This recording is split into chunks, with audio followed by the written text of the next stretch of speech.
Road પર પૂર જેવા દ્રશ્યો અંબાજીના છે। અહીં સાંબેલાધાર વરસાદ પડતા અંબાજીમાં પાણી જોવા મળ્યું। અંબાજીમાં તરફ પાણી જ પાણી ભરાઈ ગયું। બજારોમાં પણ ધસમસતા પાણી વહેતા જોવા મળ્યા। બજારોના હાઈવે પર પાણીની નદીઓ વહેતી થઈ।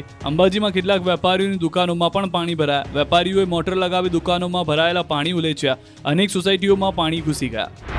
બનાસકાંઠામાં મહેરથી કહેર મચી ગયો। અમીરગઢ ઇકબાલગઢમાં પણ અનેક વૃક્ષ થયા ધરાશાયી। નેશનલ હાઈવે પર મોટાભાગના વૃક્ષો ધરાશાયી થયા। મિની વાવાઝોડાને કારણે ખેડૂતોનો ઊભો પાક ઢળી ગયો। બાજરી જેવા પાકોને વરસાદના કારણે નુકસાન પહોંચ્યું તો બાજરીનો કાપણી કરેલો પાક વરસાદમાં પલળી ગયો। અરવલ્લીના માલપુરમાં પણ તારાજી સર્જાઈ। ભારે પવન સાથે વરસાદ ખાબકતા માલપુરમાં અનેક સ્થળે વૃક્ષો પડ્યા, પતરા ઉડ્યા। ભિલોડાના સુનોક વાશેરા પંથકમાં ખેતરોમાં પાક આડો પડ્યો। શામળાજી હિંમતનગર હાઈવે પર સુનોક પાસે ડાયવર્ઝન પાણીમાં ગરકાવ થયું। માલપુર અંબાવા કોયલિયામાં રસ્તાઓ પર વૃક્ષો પડવાથી બંધ થઈ ગયો હતો। તારાજીના દ્રશ્યો છે મહીસાગરના। ખાનપુરના ભાદરોડ ગામે ધોધમાર વરસાદ પડતા 2 મકાન ધરાશાયી થયા। પરિવાર રાત્રે સૂતો હતો ત્યારે જ મકાન જમીનદોસ્ત થતા પરિવાર દબાઈ ગયો, જેમાં એકનું મોત થયું। ગામ લોકો દ્વારા બચાવ કામગીરી હાથ ધરાઈ।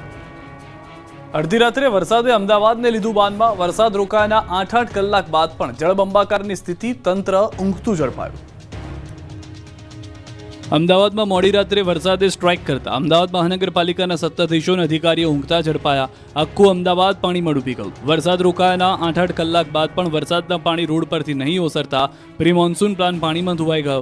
એક સાંજે ત્યાં તીર તૂટે જેવી તંત્રની કામગીરી અમદાવાદમાં જોવા મળી। વરસાદી પાણીના નિકાલ થવાના બદલે ગટરના પાણી બેક મારતા રોડ પર ગટરિયા પાણી ફરી વળ્યા। શહેરીજનો ત્રાહિમામ પોકારી ઉઠ્યા। જુઓ જળબંબાકારના નિકોલના દ્રશ્યો। રાત્રે પડેલા વરસાદના પાણી સવાર સુધી ઓસર્યા ન હતા। નિકોલના શિવાજી ચોક, પાર્શ્વનાથ ટાઉનશીપ સહિતના વિસ્તારના રોડ પર જાણે પૂર આવ્યું હોય તેવી પરિસ્થિતિનું નિર્માણ થયું। રોડ પર 3-4 ફૂટ જેટલા પાણી ભરાતા વિસ્તાર થંભી ગયો। સવારમાં લોકો ફસાઈ ગયા। બાઇક અને કારના આખા ટાયર ડૂબી જાય એટલા પાણી ભરાયા। કામ ધંધે જતા લોકો અટવાયા। હવે સ્થળ ત્યાં જળની પરિસ્થિતિની તસવીરો જુઓ। અમદાવાદના અજીત મિલ વિસ્તારની અહીં વરસાદ એવી સ્ટ્રાઇક કરી કે આખો વિસ્તાર પાણીમાં ડૂબી ગયો। લોકો સવારે ઉઠ્યા હતા, તેમના ઘર પાસે જળબંબાકારની સ્થિતિ હતી। રોડ હોય કે BRTS રૂટ, બધી જ જગ્યાએ પાણી જ પાણી જોવા મળ્યું। ભરાયેલા પાણીના કારણે અનેક વાહન ચાલકોને હાલાકીનો સામનો કરવો પડ્યો। સવારે બ્રિજ પાસે AMTS બસ પાણીમાં ફસાઈ ગઈ હતી।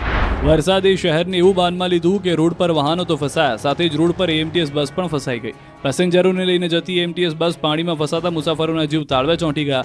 બસને વચ્ચે જ મૂકીને જવું પડ્યું। હવે મકરબાથી વિજલપુર જવાના રોડના હાલ પણ જોઈ લો। અહીં જાણે પૂર આવ્યું હોય તે રીતે રોડ પર પાણી ભરાતા લોકોને મુશ્કેલીમાં મુકાવવા પડ્યું।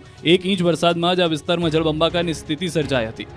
આ તરફ ઓઢવના લોકોને પણ મહાનગરપાલિકાના પાપે ડૂબવાનો વારો આવ્યો। ઓઢવ ફાયર બ્રિગેડ સ્ટેશન સહિતના વિસ્તારમાં પાણીનું સામ્રાજ્ય છવાયું હતું। તળાવ જેવા દ્રશ્યો સર્જાયા હતા।